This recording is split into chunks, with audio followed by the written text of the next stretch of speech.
నమశివాయ నమశివాయ నమశివాయ. రాత్రి పడుకున్నా సరే నిద్ర పట్టకపోతే నమశివాయ. లేచి మొహం కడుక్కుంటూ ఉంటే నమశివాయ. అన్నం తింటుంటే నమశివాయ. ఎవరన్నా కనపడితే పలకరింపు కూడా నమశివాయ. మీరు ఫోన్ ఎత్తి మాట్లాడవలసి వస్తే నమశివాయ. ఇంత ఇదిగా భగవన్నామాన్ని మనం సొంతం చేసుకుంటే అన్ని రకాల పాపాలు కాదు, సకల కర్మలు నశించిపోతాయి. అన్ని కర్మఫలాలు పోయి జ్ఞానం పొంది మోక్షం పొందుతాం. ఎప్పుడూ ఆనందంగా ఉంటాం. భగవన్నామస్మరణ అంత గొప్పది. అలా చేస్తేనే శివుడు కాపాడుతాడు. గమనించండి, ఇలా ఊరికి దండం పెట్టేగానే ఏం కాపాడాను? అలా అయితే అందరినీ కాపాడాలిగా. మనం చెయ్యాలి, ప్రార్థన చేయాలి ఖచ్చితంగా. అది ఆర్తితో జరగాలి, కన్నీళ్లు రావాలి ఖచ్చితంగా. ఆ కన్నీళ్లతోనే భగవంతుడి పాదాలు గడగాలి.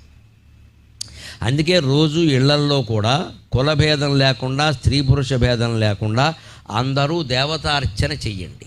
బ్రాహ్మణులు చేసే దేవతార్చన వేరు. వారికి వంశపరంపరగా ఏదో వస్తుంది, వారి పద్ధతిలో వారు చేస్తారు. వారి బాధ్యతలు వారిని చేయనివ్వండి. వారిలాగా చేద్దామని